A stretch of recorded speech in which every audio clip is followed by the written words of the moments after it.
നമസ്കാരം. സമഗ്രമായ വാർത്തകളുമായി ടോപ്പ് 10 ആരംഭിക്കുന്നു. ആദ്യം നോക്കാം ഇന്നത്തെ 10 പ്രധാനപ്പെട്ട വാർത്തകൾ.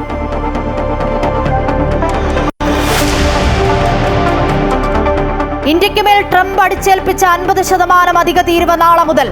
യുഎസിന്റെ ഭീഷണി മറികടക്കാൻ റഷ്യ, ഇന്ത്യ, ചൈന കൂട്ടായ്മയ്ക്ക് സാധ്യത. ഷാങ്ഹായ് ഉച്ചകോടിയിൽ പങ്കെടുക്കാൻ ഈ മാസം അവസാനം പ്രധാനമന്ത്രി നരേന്ദ്രമോദി ചൈനയിൽ. പുടിന്റെ ഈ വർഷത്തെ ഇന്ത്യ സന്ദർശനവും നിർണായകം.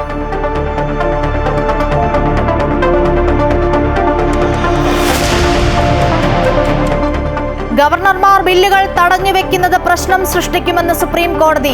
ബിൽ അനിശ്ചിതകാലം തടഞ്ഞുവെക്കാൻ വിവേചനാധികാരമുണ്ടെങ്കിൽ പ്രശ്നമാണെന്നും പണബില്ലുകളും തടഞ്ഞുവെക്കപ്പെടാമെന്നും ഭരണഘടനാ ബെഞ്ച്.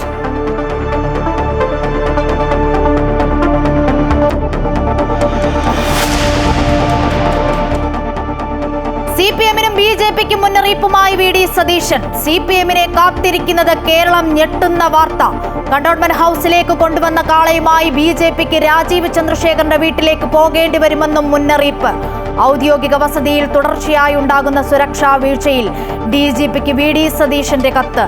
സതീശൻ രാഹുലിനെ ഭയക്കുന്ന പോലെ ബിജെപിയെ ഭയപ്പെടുത്തേണ്ട എന്ന് എം ടി രമേശ്.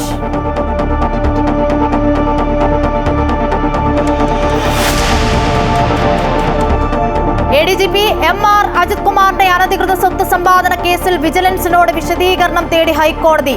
കീഴുദ്യോഗസ്ഥൻ അന്വേഷണം നടത്തിയത് തെറ്റെന്നും വിശദീകരണം നൽകണമെന്നും കോടതി. തൃശൂർ പൂരം കലക്കലിൽ അജിത് കുമാറിന് സസ്പെൻഷൻ വേണ്ടെന്ന് ഡിജിപിയുടെ റിപ്പോർട്ട്.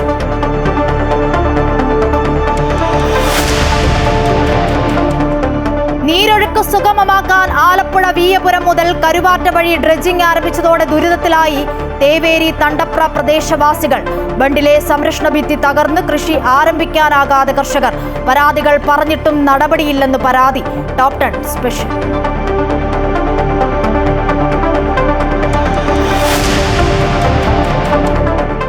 ആഗോള അയ്യപ്പ സംഗമത്തിൽ തമിഴ്നാട് മുഖ്യമന്ത്രി എം കെ സ്റ്റാലിൻ പങ്കെടുക്കില്ല. പകരം 2 മന്ത്രിമാരെത്തും. സ്റ്റാലിൻ പിന്മാറിയത് മുൻകൂട്ടി തീരുമാനിച്ച പരിപാടി ഉള്ളതിനാലെന്ന് വിശദീകരണം. മന്ത്രി വാസവൻ സ്റ്റാലിനെ ക്ഷണിച്ചത് രാഷ്ട്രീയ ഗൂഢലക്ഷ്യത്തോടെയെന്ന് കുമ്മനം രാജശേഖരൻ. ഭൂരിപക്ഷ വർഗീയതയെ പ്രീണിപ്പിക്കാനെന്ന് V D Satheesan.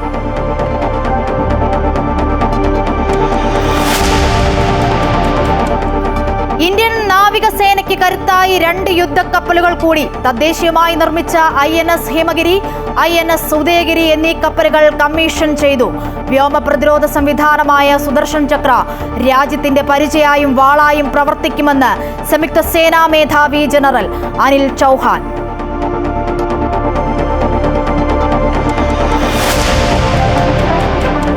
Kerala cricket ലീഗിൽ ചരിത്രം കുറിച്ച് തൃശൂർ ടൈറ്റൻസ് താരം അജിനാസ്. ആദ്യ ഹാട്രിക് വിക്കറ്റ് നേട്ടം സ്വന്തമാക്കി. വീഴ്ത്തിയത് Kochi blue ടൈഗേഴ്സിന്റെ Sanju Samson ഉൾപ്പെടെയുള്ളവരെ.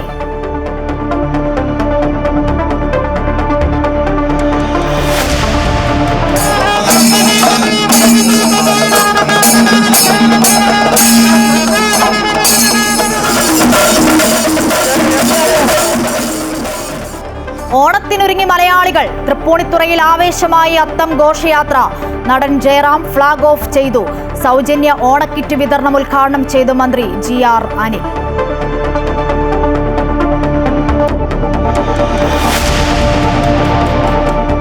Story of the day. വിജയ സുഗന്ധവുമായി സുമയ്യ. വാർത്തയുടെ സമഗ്ര ചിത്രം നോക്കാം. അമേരിക്കൻ പ്രസിഡന്റ് ഡൊണാൾഡ് ട്രംപ് ഇന്ത്യക്ക് മേൽ ഏർപ്പെടുത്തിയ 25% അധിക തീരുവ നാളെ മുതൽ. ഇതോടെ ഇന്ത്യക്ക് മേലുള്ള US നികുതി 50% ഉയരും. എന്നാൽ ഇത് ഇന്ത്യയുടെ സാമ്പത്തിക വളർച്ചയെ കാര്യമായി ബാധിക്കില്ല എന്നാണ് വിദഗ്ധർ പറയുന്നത്. അതേസമയം US-നെതിരെ ശക്തമായ ഒരു ചേരി രൂപപ്പെടാനുള്ള സാധ്യതയും ലോകം ചർച്ച ചെയ്യുന്നുണ്ട്.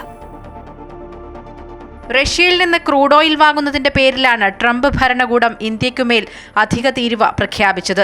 ഇതോടെ അമേരിക്ക ഏറ്റവും കൂടുതൽ ഇറക്കുമതി തീരുവ ചുമത്തുന്ന രാജ്യമായി ബ്രസീലിനൊപ്പം ഇന്ത്യയും മാറും. സ്വിറ്റ്സർലൻഡ്, കാനഡ, ചൈന, ദക്ഷിണാഫ്രിക്ക എന്നീ രാജ്യങ്ങളാണ് ഉയർന്ന തീരുവ പട്ടികയിലുള്ള മറ്റ് രാജ്യങ്ങൾ. എന്നാൽ ഈ അധിക തീരുവ ഇന്ത്യയെ പ്രതികൂലമായി ബാധിക്കില്ലെന്നാണ് വിലയിരുത്തൽ. അമേരിക്ക ഏർപ്പെടുത്തിയ അധിക തീരുവ തുണിത്തരങ്ങൾ, രത്നങ്ങൾ, ആഭരണങ്ങൾ എന്നിവയ്ക്ക് ചെറിയ തോതിലുള്ള ആഘാതമുണ്ടാക്കാൻ സാധ്യതയുണ്ട്. എന്നാൽ മരുന്ന്, സ്മാർട്ട് ഫോൺ, സ്റ്റീൽ എന്നിവയെ ഇപ്പോഴത്തെ നികുതി ഇളവുകളും ശക്തമായ ആഭ്യന്തര ആവശ്യവും പ്രതിരോധിക്കുമെന്നാണ് വിദഗ്ധർ പറയുന്നത്. ഇന്ത്യയുടെ വലിയ ആഭ്യന്തര വിപണി താരിഫ് വർധനവിന്റെ സാമ്പത്തികാഘാതം കുറയ്ക്കുമെന്നാണ് S&P ഗ്ലോബൽ റേറ്റിംഗ്സ് പറയുന്നത്. തീരുവ ഭീഷണികൾക്കിടയിൽ അമേരിക്കയ്ക്കെതിരെ മറ്റൊരു ശാക്തിക ചേരി രൂപപ്പെടാനുള്ള സാധ്യത കൂടി ലോകം ഇപ്പോൾ ചർച്ച ചെയ്യുന്നുണ്ട്. ട്രംപിനെ നേരിടാൻ റഷ്യ, ഇന്ത്യ, ചൈന, അതായത് RIC കൂട്ടായ്മ ഉണ്ടാകാനുള്ള സാധ്യതയാണ് പലരും പറയുന്നത്. റഷ്യൻ പ്രസിഡന്റ് വ്ളാഡിമിർ പുടിൻ ഈ വർഷം അവസാനം ഇന്ത്യ സന്ദർശനത്തിനെത്തും. പ്രധാനമന്ത്രി നരേന്ദ്രമോദി ഓഗസ്റ്റിൽ ഷാങ്ഹായ് ഉച്ചകോടിയിൽ പങ്കെടുക്കാനിരിക്കുന്നതുമെല്ലാം കൂട്ടിച്ചേർത്താണ് ഇങ്ങനെയൊരു ചർച്ച. ട്രംപിന്റെ സമ്മർദ്ദത്തിന് വഴങ്ങാതെ ഈ മൂന്ന് രാജ്യങ്ങളും തമ്മിലുള്ള ചില കടുംപിടുത്തങ്ങൾ ഉപേക്ഷിച്ചാൽ ഇങ്ങനെയൊരു കൂട്ടായ്മയ്ക്കുള്ള സാധ്യതയാണ് വിദഗ്ധർ പങ്കുവയ്ക്കുന്നത്. 1990കളിൽ അമേരിക്കയ്ക്കെതിരെ RIC കൂട്ടായ്മ എന്ന ആശയം ഉയർന്നുവന്നെങ്കിലും ഇന്ത്യയും ചൈനയും തമ്മിലുള്ള അഭിപ്രായ വ്യത്യാസങ്ങൾ കാരണം അത് നടന്നില്ല. എന്നാൽ ഇപ്പോൾ താരിഫുകൾ പ്രഖ്യാപിച്ച് ട്രംപ് മറ്റ് രാജ്യങ്ങളെ സമ്മർദ്ദത്തിലാക്കുമ്പോൾ അത് വീണ്ടും ചർച്ചകളിൽ ഇടം പിടിക്കുകയാണ്. ഈ മൂന്ന് രാജ്യങ്ങളും തമ്മിൽ ഒരു കൂട്ടായ്മയുണ്ടായാൽ അത് അമേരിക്കയ്ക്ക് കനത്ത പ്രഹരമായിരിക്കും.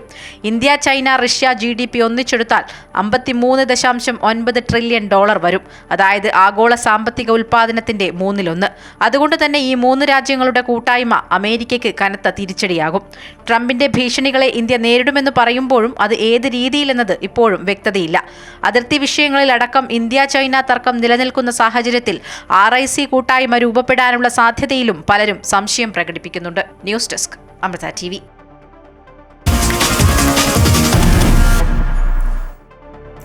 സംസ്ഥാന നിയമസഭകൾ പാസാക്കുന്ന ബില്ലുകളിലെ ഗവർണർമാരുടെ വിവേചനാധികാരത്തിൽ ആശങ്ക പ്രകടിപ്പിച്ച സുപ്രീം കോടതി ബില്ലുകൾ തടഞ്ഞുവെക്കുന്നത് പ്രശ്നം സൃഷ്ടിക്കുമെന്ന് ഭരണഘടനാ ബെഞ്ച് പറഞ്ഞു.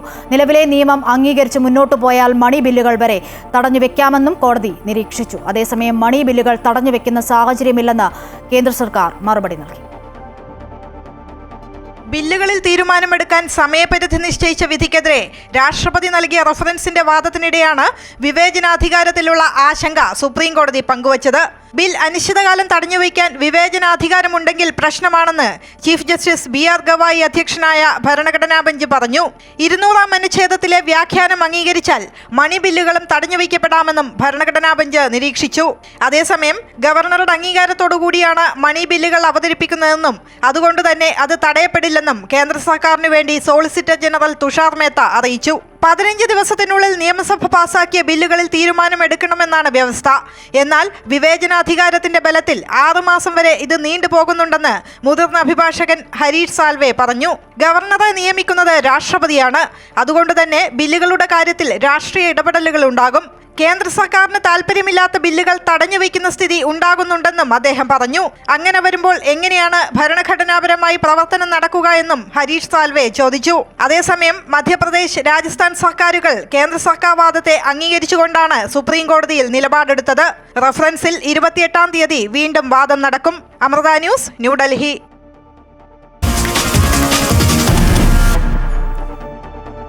CPM-നെയും BJP-യെയും വെല്ലുവിളിച്ച് പ്രതിപക്ഷ നേതാവ് VD സതീശൻ രാഹുൽ വിഷയത്തിൽ പ്രതികരിക്കുമ്പോഴാണ് VD-യുടെ വെല്ലുവിളി.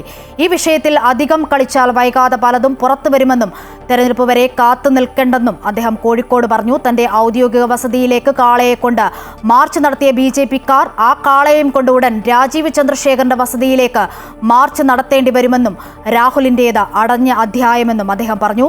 അതേസമയം കണ്ടോൺമെന്റ് ഹൗസിൽ തുടർച്ചയായി സുരക്ഷാ വീഴ്ചയെന്ന് ആരോപിച്ച് VD സതീശൻ DGP-ക്ക് കത്ത് നൽകി. ഞാൻ എൻ്റെ ജസ്റ്റിസ് കണ്ടിട്ട് ഞാൻ ഭീഷണിപ്പെടുത്തുവാണെന്ന് നിങ്ങൾ വിചാരിക്കണം. കേരളം ഞെട്ടിപ്പോവും. അതില്ല, വരുന്നുണ്ട്. ഇതുമായിട്ട് അല്ല നോക്കിക്കും, വലിയ താമസമൊന്നും വേണ്ട. ഞാൻ പറഞ്ഞൊന്നും വൈകാറില്ലല്ലോ. അല്ല വെച്ചോ, അല്ലല്ല അതൊക്കെ ഇലക്ഷനൊക്കെ എത്ര ദിവസം അല്ല ഇലക്ഷനൊക്കെ എത്ര ദിവസത്തേക്ക് ഇരിക്കും? ഒരുപാട് ദിവസമില്ലേ ഇലക്ഷന്? അത്ര ദിവസമൊക്കെ ഒരു കാര്യം പറഞ്ഞിട്ട് പോവാമോ? അത്രയും ദിവസമൊന്നും പോകാൻ പാടില്ല. അല്ല നോക്കാം. പിന്നെ BJP VD സതീഷിനെ രാഹുൽ ഭീഷണിപ്പെടുത്തിയിട്ടുണ്ടാകാമെന്ന് BJP സംസ്ഥാന ജനറൽ സെക്രട്ടറി MT രമേശ്. അതിൽ സതീശൻ ഭയക്കുന്ന പോലെ BJP-യെ ഭയപ്പെടുത്താമെന്ന് കരുതേണ്ട എന്നും അദ്ദേഹം പറഞ്ഞു. രാഹുലിന്റെ രാജി ആവശ്യപ്പെട്ട് മഹിളാമോർച്ച, യുവമോർച്ച പ്രവർത്തകരെ അണിനിരത്തി സംസ്ഥാന വ്യാപകമായി ശക്തമായ പ്രക്ഷോഭം നടത്താൻ BJP തീരുമാനിച്ചിട്ടുണ്ട് എന്നും MT രമേശ് കൂട്ടിച്ചേർത്തു. VD സതീശൻ എന്തിനാണ് ഇങ്ങനെ വെപ്രാളപ്പെടുന്നത് എന്ന് കേരളത്തിന് മനസ്സിലാകുന്നില്ല. MLA രാജിവെക്കണമെന്ന് ആദ്യം ആവശ്യപ്പെട്ടത് കോൺഗ്രസിൻ്റെ നേതാക്കന്മാരും പ്രവർത്തകന്മാരും തന്നെയാണ്.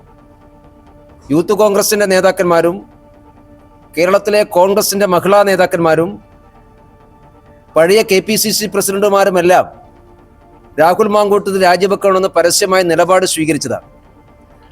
അത് കേരളത്തിലെ ബഹുജനങ്ങളുടെയും പൊതുസമൂഹത്തിൻ്റെയും ഒരു ആവശ്യമായിരുന്നു. ഇത്രമാത്രം ആരോപണ വിധേയനായ ഒരു വ്യക്തി MLA ആയി തുടരുന്നത് ജനങ്ങളോടും ജനാധിപത്യ സംവിധാനത്തോടുമുള്ള അങ്ങേയറ്റത്തെ വെല്ലുവിളിയാണ്, അങ്ങേയറ്റത്തെ പരിഹാസ്യമായിട്ടുള്ള ഒരു നടപടിയാണ്. രാഹുൽ മാങ്കൂട്ടത്തിലുമായി ബന്ധപ്പെട്ട വിഷയം അവസാനിച്ചെന്ന് VD സതീശൻ ഹൃദയവേദനയോടുകൂടിയാണ് സഹപ്രവർത്തകനെ പുറത്താക്കിയത്. മുഖം നോക്കാതെയാണ് നടപടി സ്വീകരിച്ചത്. ബലാത്സംഗ കേസിൽ പ്രതിയായ മന്ത്രി ഇപ്പോഴും നിയമസഭയിലുണ്ട്. CPM-നെതിരെ ഉയരുന്ന ആരോപണങ്ങൾ മറച്ചുവെക്കാനാണ് ഈ വിഷയം ഉയർത്തിപ്പിടിക്കുന്നതെന്നും CPM അധികം അഹങ്കരിക്കേണ്ട എന്നും സതീശൻ കോഴിക്കോട് പറഞ്ഞു. ആ വിഷയത്തെ പറ്റി ഇനി ഒരു ചർച്ചയില്ല. ആ സബ്ജക്റ്റ് ക്ലോസ് ചെയ്തു. എന്തുകൊണ്ടാണെന്നറിയാം? ആ സബ്ജക്റ്റിൻ്റെ മറവിൽ, ആ സബ്ജക്റ്റിൽ ഞാൻ ഇന്നലെ പറഞ്ഞില്ല, ഒരു പാർട്ടി ചെയ്യാവുന്ന മാക്സിമം കാര്യം കേരളത്തിൽ ഒരു രാഷ്ട്രീയ പാർട്ടിയും ചെയ്യാത്ത, ഞാൻ പറഞ്ഞല്ലോ, ഹൃദയവേദനയോടുകൂടി ആണ് ഒരു സഹപ്രവർത്തകനെതിരായിട്ട് നടപടിയെടുത്തത്. ഉമാ തോമസിനെതിരെ സൈബർ ആക്രമണം നടത്തുന്നവർ മൂഡ് ദാങ്ങികളെന്ന് കോൺഗ്രസ് നേതാവ് K. മുരളീധരൻ. ഉമാ തോമസിന്റെ പാരമ്പര്യം അറിയാത്തവരാണ് അവർക്കെതിരെ സൈബർ ആക്രമണം നടത്തുന്നത്. രാഹുൽ മാങ്കൂട്ടം വിഷയത്തിൽ കോൺഗ്രസ് പ്രതിരോധത്തിലല്ല. രാഹുലാണ് കാര്യങ്ങൾ വിശദീകരിക്കണോ വേണ്ടയോ എന്ന് തീരുമാനിക്കേണ്ടത്. രാഹുലിനെതിരായ നടപടി മാതൃകാപരമാണെന്നും മുരളീധരൻ ഇടുക്കി ചെറുതോണിയിൽ വ്യക്തമാക്കി. ഉമാ തോമസിന്റെ പാരമ്പര്യത്തിനെ കുറിച്ച് ചൂണ്ടിക്കാണിക്കും. ഇവരുടെ മാതാപിതാക്കളുടെ വിവാഹത്തിന് മുമ്പ് അവർ KSUവിലുണ്ടായിരുന്നു. ഉമാ തോമസ് എന്തറിയാണ്ട് ഈ ജൽപ്പനങ്ങൾ നടത്തുന്നത്? അതാണ് ഞാൻ പറയുന്നത്. ചില മൂട് താങ്ങികൾ പാർട്ടിയുടെ സൽപ്പേര് നശിപ്പിക്കാൻ വേണ്ടി സൈബറുമായിട്ട് ഇറങ്ങിയിരിക്കുക. രാഹുൽ മാങ്കൂട്ടത്തിൽ ചെയ്ത തെറ്റിനുള്ള ശിക്ഷയായി കോൺഗ്രസിന്റെ നടപടിയെ വിലയിരുത്താനാകില്ലെന്ന് മന്ത്രി V. ശിവൻകുട്ടി. നേതാക്കളും രാഹുൽ മാങ്കൂട്ടത്തിലും തമ്മിലുള്ള അഡ്ജസ്റ്റ്മെന്റ് മാത്രമാണ്. നടപടിയിലേക്ക് പോകുന്നുവെന്ന് മനസ്സിലാക്കിയപ്പോൾ രാഹുൽ നേതാക്കളെ ഭീഷണിപ്പെടുത്തി. ഉമാ തോമസിനെ വളരെ മോശമായാണ് കോൺഗ്രസ് ആക്ഷേപിക്കുന്നത്. രാഹുൽ മാങ്കൂട്ടത്തിൽ ഉൾപ്പെടുന്ന ക്രിമിനൽ സിൻഡിക്കേറ്റാണ് സ്ത്രീകൾക്കെതിരെ ആക്രമണം നടത്തുന്നതെന്നും ശിവൻകുട്ടി പറഞ്ഞു. രാഹുൽ മാങ്കൂട്ടം ചെയ്ത തെറ്റിന് നൽകിയ ശിക്ഷയായി കാണുന്നതിന് വേണ്ടി കഴിയില്ല. കാരണം ഇത് വെറൊരു സസ്പെൻഷൻ മാത്രമാണ്. ഇത് നേതാക്കന്മാരും രാഹുൽ മാങ്കൂട്ടവും തമ്മിലുള്ള ഒരു അഡ്ജസ്റ്റ്മെൻറ്റ് മാത്രമാണ്. കാരണം സമൂഹത്തിൽ നിന്നാകെ കർശനമായ നടപടി സ്വീകരിക്കണമെന്നുള്ള ആവശ്യം ഉയർന്നു വന്നപ്പോൾ നടപടിയിലേക്ക് പോകുന്നു കോൺഗ്രസ് നേതൃത്വം എന്ന് മനസ്സിലാക്കിയപ്പോൾ രാഹുൽ മാങ്കൂട്ടം നേതാക്കന്മാരെ ഭീഷണിപ്പെടുന്നതിന് വേണ്ടി തയ്യാറായി.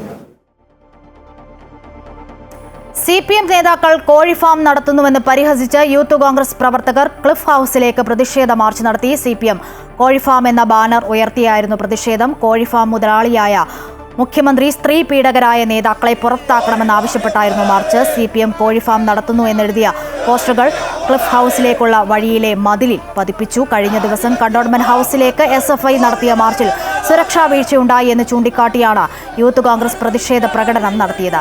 ബാരിക്കേഡുകൾ തള്ളിമാറ്റാൻ ശ്രമിച്ച പ്രവർത്തകരും പോലീസും തമ്മിൽ ഉന്തും തള്ളുമുണ്ടായി. പ്രവർത്തകരെ പിന്തിരിപ്പിക്കാൻ പോലീസ് 4 തവണ ജലപീരങ്കി പ്രയോഗിച്ചു.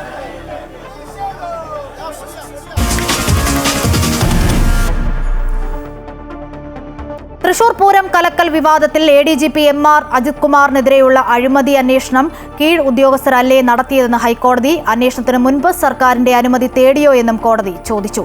വിജിലൻസ് കോടതി ഉത്തരവിനെതിരെ അജിത് കുമാർ നൽകിയ ഹർജിയിൽ ഇടക്കാല സ്റ്റേ ഇല്ല. ഹർജി നാളെ വീണ്ടും പരിഗണിക്കും. ADGP MR അജിത് കുമാറിനെതിരെയുള്ള അനധികൃത സ്വത്ത് സമ്പാദനം അന്വേഷിച്ചത് കീഴുദ്യോഗസ്ഥരല്ലേ എന്ന പ്രസക്തമായ ചോദ്യമാണ് ഇന്ന് ജസ്റ്റിസ് A. ബദറുദ്ദീൻ ചോദിച്ചത്. ഇത്തരം കേസുകൾ ADGPക്ക് മുകളിലുള്ള ഉദ്യോഗസ്ഥരുടെ മേൽനോട്ടത്തിൽ അന്വേഷിക്കാത്തത് എന്തെന്നാണ് കോടതി ആരാഞ്ഞത്. ഒരു സർക്കാർ ഉദ്യോഗസ്ഥനെതിരെയുള്ള അന്വേഷണം നടത്തുമ്പോൾ സർക്കാരിന്റെ മുൻകൂർ അനുമതി വേണം എന്ന നടപടിക്രമം ഈ കേസിൽ പാലിച്ചിട്ടുണ്ടോ എന്നും കോടതി സംശയം പ്രകടിപ്പിച്ചു. മുൻകൂർ അനുമതി വാങ്ങാതെ അന്വേഷണം നടത്തി കോടതിയിൽ കുറ്റപത്രം സമർപ്പിച്ചാലും സാങ്കേതികത്വം പറഞ്ഞ് ADGPക്ക് നിയമത്തിന് മുന്നിൽ നിന്നും രക്ഷപ്പെടാം. നിയമത്തിൽ അങ്ങനെയൊരു നടപടിക്രമം ഉള്ളതുകൊണ്ടാണ് കോടതി അക്കാര്യം എടുത്തു പറഞ്ഞത്. വിജിലൻസ് കോടതി അന്വേഷണ റിപ്പോർട്ട് മടക്കിയതിനെതിരെയാണ് അജിത് കുമാർ ഹൈക്കോടതിയെ സമീപിച്ചത്. അന്വേഷണം നടത്തിയ ശേഷം സർക്കാർ എന്ത് നടപടി സ്വീകരിച്ചു എന്ന് അറിയിക്കാനും കോടതി ആവശ്യപ്പെട്ടിട്ടുണ്ട്. ഹർജി നാളെ വീണ്ടും പരിഗണിക്കും. Amrita news, Kochi. ADGP MR Ajith കുമാറിനെതിരായ അനധികൃത സ്വത്ത് സമ്പാദന കേസിൽ വിജിലൻസിനോട് വിശദീകരണം തേടി ഹൈക്കോടതി. കേസിൽ വിജിലൻസ് സ്വീകരിച്ച നടപടിക്രമങ്ങൾ സംബന്ധിച്ച് വിശദീകരണം നൽകണം. കീഴുദ്യോഗസ്ഥൻ അന്വേഷണം നടത്തിയത് തെറ്റാണെന്നും ഹൈക്കോടതി ചൂണ്ടിക്കാട്ടി. അന്വേഷണം വേണമെന്ന വിജിലൻസ് കോടതിയുടെ ഉത്തരവ് റദ്ദാക്കണമെന്നാവശ്യപ്പെട്ടാണ് അജിത് കുമാർ ഹൈക്കോടതിയെ സമീപിച്ചത്. അന്വേഷണത്തിന് പ്രോസിക്യൂഷൻ അനുമതിയുണ്ടോ എന്നും കോടതി ചോദിച്ചു. ഇക്കാര്യം വിജിലൻസ് വ്യക്തമാക്കണമെന്നും കോടതി നിർദ്ദേശിച്ചു.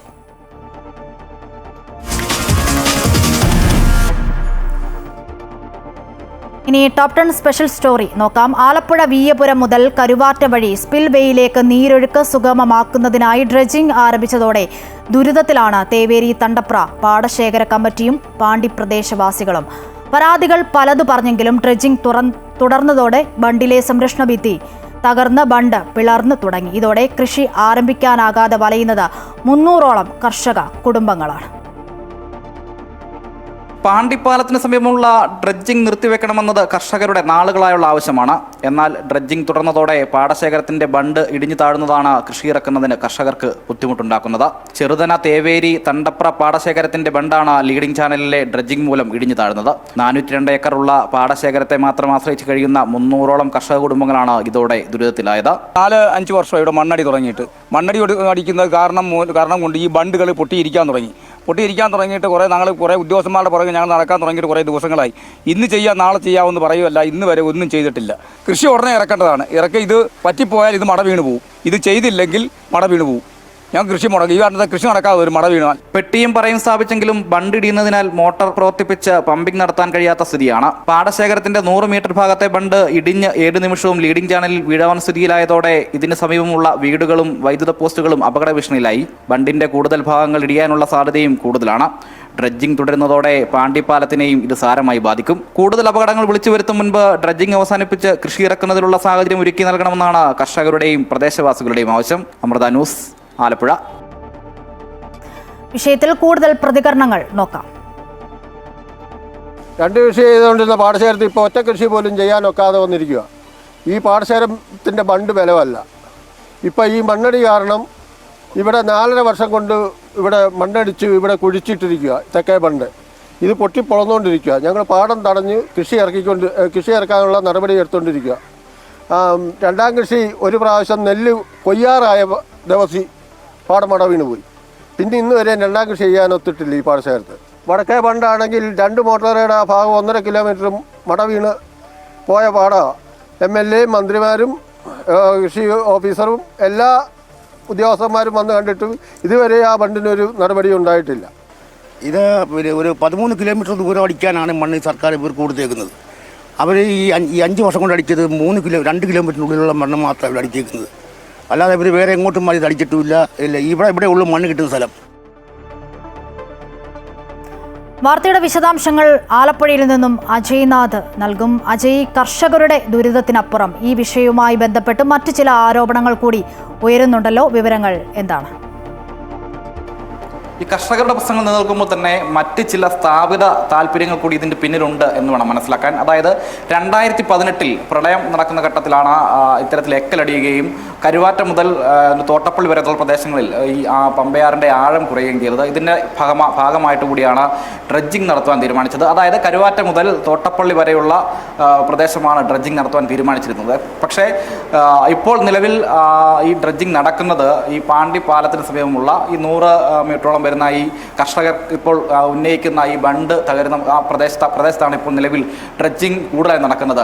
അതായത് തോട്ടപ്പള്ളി സ്പിൽവേ ഉൾപ്പെടെയുള്ള പ്രദേശത്ത് ഈ എക്കൽ മണ്ണ് കൂടുതൽ അടിയുകയും പക്ഷേ ഈ പ്രദേശത്ത് നിന്നും മണ്ണ് നീക്കം ചെയ്യാനുള്ള ഒരു നടപടിയും അധികൃതരുടെ ഭാഗത്തുനിന്നും ഉണ്ടാകുന്നില്ല എന്നുള്ളതാണ്. മറിച്ച് ഈ പാണ്ടി പാലത്തിന് സമീപമുള്ള ഈ പമ്പയാറ്റിലെ പ്രദേശത്താണ് കൂടുതലായും ഡ്രഡ്ജിംഗ് നടക്കുന്നത്. അവിടെ മാത്രം കേന്ദ്രീകരിച്ചുകൊണ്ട് ഇത്തരത്തിലേക്ക് ഡ്രഡ്ജിംഗ് നടക്കുന്നതാണ് ഈ കർഷകരെ ഇപ്പോൾ ദുരിതത്തിലാക്കുന്നത്. പക്ഷേ ഇപ്പോൾ അതിൽ മനസ്സിലാക്കേണ്ട മറ്റൊരു പ്രധാന വസ്തുത, ഈ പാണ്ടി പാലത്തിന് സമീപം നിലവിൽ ഡ്രഡ്ജിംഗ് നടക്കുന്ന പ്രദേശത്ത് ഈ സിലിക്ക, അതായത് വ്യാവസായിക കാര്യങ്ങൾക്ക് ഉപയോഗിക്കാൻ വേണ്ടി കഴിയുന്ന സിലിക്ക അടങ്ങിയ മണ്ണാണ് അവിടെ നിന്നും ഡ്രഡ്ജിംഗ് മുഖാന്തരം കിട്ടുന്നത് എന്നുള്ളതാണ്. ശരി, വാർത്തയുടെ വിവരങ്ങളാണ് ആലപ്പുഴയിൽ നിന്നും അജയ് നൽകിയത്. ശബരിമലയിൽ നടക്കുന്ന ആഗോള അയ്യപ്പ സംഗമത്തിൽ തമിഴ്നാട് മുഖ്യമന്ത്രി എം കെ സ്റ്റാലിൻ പങ്കെടുക്കില്ല. മുൻകൂട്ടി തീരുമാനിച്ച പരിപാടി ഉണ്ടായതിനാലാണ് അയ്യപ്പ സംഗമത്തിൽ പങ്കെടുക്കാൻ കഴിയാത്തതെന്ന് തമിഴ്നാട് സർക്കാർ വ്യക്തമാക്കി. സ്റ്റാലിന്റെ അഭാവത്തിൽ 2 മന്ത്രിമാരെ നിയോഗിച്ചതായി സ്റ്റാലിൻ അറിയിച്ചു. അയ്യപ്പ സംഗമത്തിലേക്ക് എം കെ സ്റ്റാലിനെ ക്ഷണിച്ചതിനെതിരെ BJP രംഗത്ത് വന്നിരുന്നു. അയ്യപ്പ സംഗമത്തിലേക്ക് സംഘപരിവാർ സംഘടനകളെ ക്ഷണിച്ച സംഭവത്തിൽ പ്രതികരണവുമായി VD സതീശൻ. ഭൂരിപക്ഷ പ്രീണനത്തിനായാണ് CPM പരിപാടി നടത്തുന്നത്. സംഘപരിവാറും CPM-ഉം എല്ലായ്പ്പോഴും ഒരുമിച്ചാണ്. CPM തീക്കൊള്ളി കൊണ്ടാണ് തലചൊറിയുന്നത്. അയ്യപ്പ സംഗമത്തിലേക്ക് തങ്ങളെ ക്ഷണിച്ചിട്ടില്ലെന്നും അതിനെക്കുറിച്ച് അറിയില്ലെന്നും VD സതീശൻ കോഴിക്കോട് പറഞ്ഞു. ആഗോള അയ്യപ്പ സംഗമം നടത്താനുള്ള സർക്കാർ തീരുമാനം വന്നതു മുതൽ വിവാദങ്ങൾ പുകയുകയാണ്. പരിപാടിയിൽ സ്റ്റാലിൻ പങ്കെടുക്കുന്നതിനെതിരെയായിരുന്നു ആദ്യ വിമർശനം. എന്നാൽ ഇപ്പോൾ സംഘപരിവാർ സംഘടനകളെ ക്ഷണിച്ചതാണ് ചർച്ചയാകുന്നത്. ഭൂരിപക്ഷ പ്രീണനത്തിനായാണ് CPM പരിപാടി നടത്തുന്നതെന്നാണ് വിഷയത്തിൽ VD സതീശൻ പ്രതികരിച്ചത്. സംഘപരിവാറും CPM-ഉം എല്ലായ്പ്പോഴും ഒരുമിച്ചാണ്. CPM തീക്കൊള്ളി കൊണ്ടാണ് തലചൊറിയുന്നതെന്നും VD സതീശൻ കോഴിക്കോട് പറഞ്ഞു. CPM ഭൂരിപക്ഷ വർഗീയതയെ പ്രീണിപ്പിക്കുക എന്നു മുതലാണ് CPM-ന് ശബരിമലയോട് ഈ പ്രേമമുണ്ടായത്. ഭൂരിപക്ഷ വർഗീയതയാണ് CPM ഉയർത്തുന്ന ആയുധം. ഇപ്പോൾ വരുന്ന ആയുധം സംഘപരിവാർ ഒരുമിച്ച് നടത്തട്ടെ. ഒരുമിച്ചാണല്ലോ, എല്ലാ ഏർപ്പാടും ഒരുമിച്ചാണല്ലോ. ഒരുമിച്ച് നടത്തട്ടെ. നമ്മൾ കാണാം, കേരളം കാണാം. പക്ഷേ CPM തീക്കൊള്ളി കൊണ്ടാണ് തലചൊറിയുന്നത്. സംഗമത്തിലേക്ക് തങ്ങളെ ക്ഷണിച്ചിട്ടില്ലെന്നും അതിനെക്കുറിച്ച് അറിയില്ലെന്നും VD സതീശൻ പ്രതികരിച്ചു. അമൃത ന്യൂസ്, കോഴിക്കോട്. ശബരിമലയിൽ നടക്കുന്ന ആഗോള അയ്യപ്പ സംഘവുമായി ബന്ധപ്പെട്ട് സഹകരണ ദേവസ്വം വകുപ്പ് മന്ത്രിക്കെതിരെ രൂക്ഷ വിമർശനവുമായി മുതിർന്ന BJP നേതാവ് കുമ്മനം രാജശേഖരൻ. വാസവന്റേത് രാഷ്ട്രീയ ഗൂഢലക്ഷ്യമാണെന്നും തെരഞ്ഞെടുപ്പിൽ വോട്ടുകൾ പിടിച്ചെടുക്കാനുള്ള ലക്ഷ്യമാണ് വാസവനെന്നും കുമ്മനം കുറ്റപ്പെടുത്തി. സ്റ്റാലിനെ ക്ഷണിക്കാൻ വാസവൻ പോയത് എന്തിനാണ്? മന്ത്രിക്ക് ഭക്തജന സമ്മേളനം വിളിച്ചുകൂട്ടാൻ അവകാശമില്ലെന്നും കുമ്മനം പറഞ്ഞു. ഇവിടുത്തെ അയ്യപ്പ ഭക്തന്മാർ ചോദിക്കുന്നു, നിങ്ങൾക്ക് ഭക്തജനങ്ങളുടെ എന്തെങ്കിലും താല്പര്യങ്ങൾ പരിരക്ഷിക്കാൻ ഇന്നേ വരെ കഴിഞ്ഞിട്ടുണ്ടോ എന്നുള്ള ചോദ്യമാണ്. അതിന് ഉത്തരം പറയാൻ എന്തുകൊണ്ട് വാസവന് കഴിയുന്നില്ല? ഇതിനെ രാഷ്ട്രീയമായ മുതലെടുപ്പിന് ഈ ഭക്തസംഗമത്തെ ദുരുപയോഗം ചെയ്യാൻ ശ്രമിക്കുന്ന വാസവന്റെ നടപടി അങ്ങേയറ്റം പ്രതിഷേധാർഹമാണ്.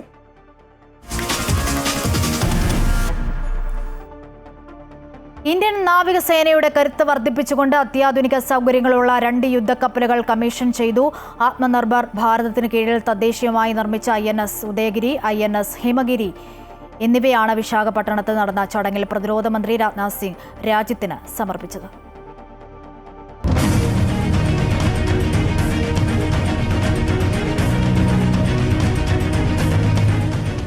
ഏതൊരു ഭാരതീയനും അഭിമാനിക്കാവുന്ന നിമിഷങ്ങളാണിത്. ആത്മനിർഭർ ഭാരതിന് കീഴിൽ ഇന്ത്യ കുതിപ്പ് തുടരുന്നു. അമേരിക്കയുടെ താരിഫ് ഭീഷണികൾക്കും മറ്റ് ആഗോള സാമ്പത്തിക രാഷ്ട്രീയ പ്രതിസന്ധികൾക്കും മുന്നിൽ മുട്ടുമടക്കാതെ സ്വന്തം കാലിൽ നിൽക്കാനുള്ള നമ്മുടെ ശ്രമങ്ങൾ വിജയം കൈവരിക്കുന്നു. അതിൽ ഏറ്റവും ഒടുവിലത്തേതാണ് INS ഉദയഗിരിയും INS ഹിമഗിരിയും.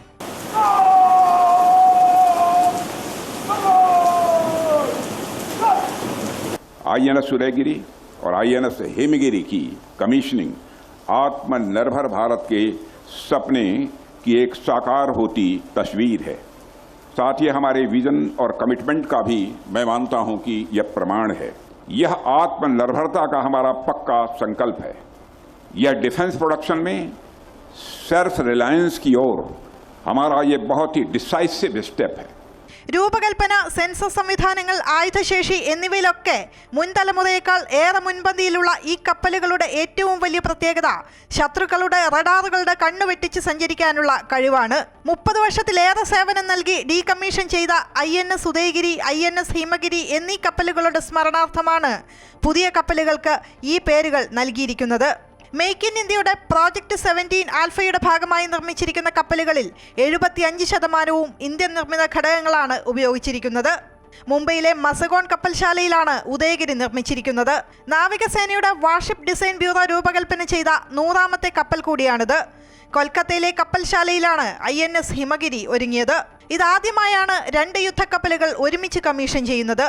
ഇതോടൊപ്പം രാജ്യത്തെ തൊഴിലവസരങ്ങൾക്ക് കൂടി ഇവയുടെ നിർമ്മാണം മുതൽക്കൂട്ടായിട്ടുണ്ട്. 4000-ഓളം പേർക്ക് നേരിട്ടും 10,000-ഓളം പേർക്ക് പരോക്ഷമായും ഇതിലൂടെ തൊഴിൽ ലഭിച്ചുവെന്നാണ് പ്രതിരോധ മന്ത്രാലയത്തിന്റെ കണക്ക്. ഇന്ത്യൻ മഹാസമുദ്രത്തിലെ രാജ്യത്തിന്റെ താൽപര്യങ്ങൾ സംരക്ഷിക്കാനുള്ള നാവികസേനയുടെ ശ്രമങ്ങൾക്ക് ഇരട്ടി ഊർജം പകർന്നുകൊണ്ടാണ് പുതിയ യുദ്ധക്കപ്പലുകൾ സജ്ജമായിരിക്കുന്നത്. ഇന്ത്യൻ മഹാസമുദ്രത്തിലെ ചൈനയുടെ വർദ്ധിച്ചുവരുന്ന ആധിപത്യത്തിനെതിരെ ശക്തമായ പ്രതിരോധ സംവിധാനമായി പ്രവർത്തിക്കാൻ നാവികസേനയെ പുതിയ കപ്പലുകൾ സഹായിക്കും. മലാക്ക കടലിടുക്ക് മുതൽ ആഫ്രിക്ക വരെയുള്ള ഇന്ത്യൻ മഹാസമുദ്ര മേഖലയിൽ ഇന്ത്യയുടെ നാവിക സാന്നിധ്യം ശക്തമാക്കാനും ഇതിലൂടെ സാധിക്കും.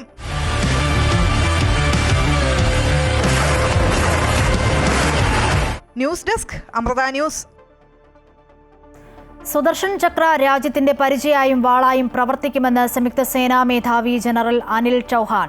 സുദർശൻ ചക്രയെ ഇന്ത്യയുടെ സ്വന്തം അയൺ ഡോം എന്ന് അദ്ദേഹം വിശേഷിപ്പിച്ചു. ഇലക്ട്രോണിക് സൈബർ അടിസ്ഥാനമായ സോഫ്റ്റ് കിൽ മാർഗങ്ങളിലൂടെയും മിസൈൽ ലേസർ പോലുള്ള ഹാർഡ് കിൽ മാർഗങ്ങളിലൂടെയും ശത്രുക്കളുടെ വ്യോമാക്രമണ ഭീഷണി കണ്ടെത്താനും നിർവീര്യമാക്കാനുമുള്ള അടിസ്ഥാന സൗകര്യങ്ങൾ ഒരുക്കണം. ഇതിനായാണ് ശ്രദ്ധ കേന്ദ്രീകരിക്കുന്നതെന്നും ജനറൽ അനിൽ ചൗഹാൻ പറഞ്ഞു. യുദ്ധം, യുദ്ധതന്ത്രങ്ങൾ, പോരാട്ട രീതികൾ എന്നിവയെക്കുറിച്ച് 3 സേനാ വിഭാഗങ്ങളും പങ്കെടുക്കുന്ന സംവാദത്തിൽ സംസാരിക്കുകയായിരുന്നു അദ്ദേഹം.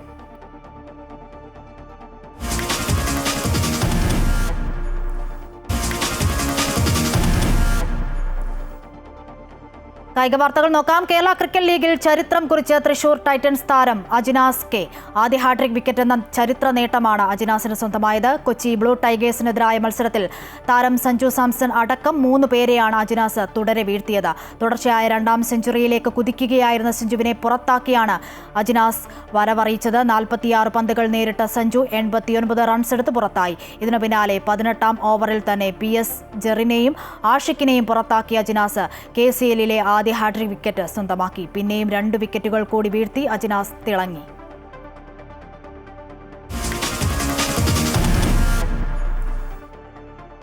പുതിയ GST സമ്പ്രദായം കേരളം ഉൾപ്പെടെയുള്ള സംസ്ഥാനങ്ങൾക്ക് വലിയ നഷ്ടമുണ്ടാക്കുന്നുവെന്ന് ധനമന്ത്രി KN ബാലഗോപാൽ. അടിയന്തര GST കൗൺസിൽ യോഗം സെപ്റ്റംബർ 3, 4 തീയതികളിൽ വിളിപ്പിച്ചിട്ടുണ്ട്. സ്വാതന്ത്ര്യദിനത്തിലെ പ്രധാനമന്ത്രിയുടെ പ്രഖ്യാപനവുമായി ബന്ധപ്പെട്ട വിഷയങ്ങൾ കൗൺസിൽ ചർച്ച ചെയ്യുമ്പോൾ കേരളത്തിന്റെ ആശങ്ക അറിയിക്കുമെന്നും ധനമന്ത്രി പറഞ്ഞു. സാധാരണഗതിയിൽ എല്ലാവരും വിചാരിക്കുന്നത് ഇത് വളരെ നല്ലതാണല്ലോ, ടാക്സൊക്കെ കുറയും, എല്ലാവർക്കും അതിൻ്റെ ഗുണം കിട്ടും എന്നുള്ളത് വിചാരിക്കുന്നതാണ്. അത് സംബന്ധിച്ച് കുറേ ആശങ്കകൾ നമുക്കുണ്ടെന്ന് നമ്മളവിടെ പറഞ്ഞിട്ടുണ്ട്. ഇപ്പോൾ വന്നേക്കുന്ന നിർദ്ദേശങ്ങൾ GST കൗൺസിലിൽ ചർച്ച ചെയ്യും. കുറേ ആശങ്കകൾ കേരളം പങ്കുവച്ചിട്ടുണ്ട്, മറ്റ് സംസ്ഥാനങ്ങളും പങ്കുവച്ചിട്ടുണ്ട്, അവിടെ ചർച്ച ചെയ്യും. അതിനകത്ത് പ്രധാനപ്പെട്ട കാര്യം ഇത് വരുമ്പോൾ ഒന്നാമത്തെ നമ്മൾ പറയുന്നത് ഇത് വന്നു കഴിയുമ്പം കേരളത്തിൻ്റെ ഉൾപ്പെടെ ഇന്ത്യയിലെ സംസ്ഥാനങ്ങളുടെ വരുമാനത്തിൽ വലിയ കുറവുണ്ടാവും. വലിയ തോതിൽ നമ്മുടെ സംസ്ഥാനത്തിൻ്റെ ചെലവുകളെയും എല്ലാം ബാധിക്കുന്ന ഒരു പ്രശ്നമായിട്ട് നിൽക്കുന്നു എന്നുള്ളത് എങ്ങനെ കൈകാര്യം ചെയ്യുമെന്നുള്ളത് ഒരുമിച്ച് ചർച്ച ചെയ്ത് തീരുമാനിക്കേണ്ടതാണ്. കേന്ദ്രം നൽകുന്നതിന്റെ ക്രെഡിറ്റ് സംസ്ഥാന സർക്കാർ ഏറ്റെടുക്കുകയാണെന്ന് കേന്ദ്രമന്ത്രി ജോർജ് കുര്യൻ. കേരളത്തിന് കേന്ദ്രം 1,18,000 മെട്രിക് ടൺ ധാന്യങ്ങൾക്ക് പുറമെ ഓണത്തിന് 6 മാസത്തേക്ക് അരി അഡ്വാൻസ് അനുവദിച്ചിട്ടുണ്ട്. കേരളത്തിൽ കൊടുക്കുന്ന റേഷൻ മുഴുവനും പ്രധാനമന്ത്രി നൽകുന്ന അരിയാണെന്നും അതിൽ 1 മണി അരി പോലും പിണറായി വിജയന്റെ ഇല്ലെന്നും ജോർജ് കുര്യൻ പറഞ്ഞു. കേരളത്തിൽ 1 മാസം കേന്ദ്രം നൽകുന്ന ഭക്ഷ്യവസ്തുക്കൾ 1,18,754 മെട്രിക് ടണ്ണാണ്. അതിൽ ഭക്ഷ്യസുരക്ഷ പദ്ധതിയുടെ അടിസ്ഥാനത്തിൽ നൽകുന്നത് 69,831 മെട്രിക് ടൺ അരിയും 15,629 മെട്രിക് ടൺ ഗോതമ്പുമാണ്. പിന്നെ ടൈഡ് ഓവറിൽ കൊടുക്കുന്നത് 33,294 മെട്രിക് ടൺ.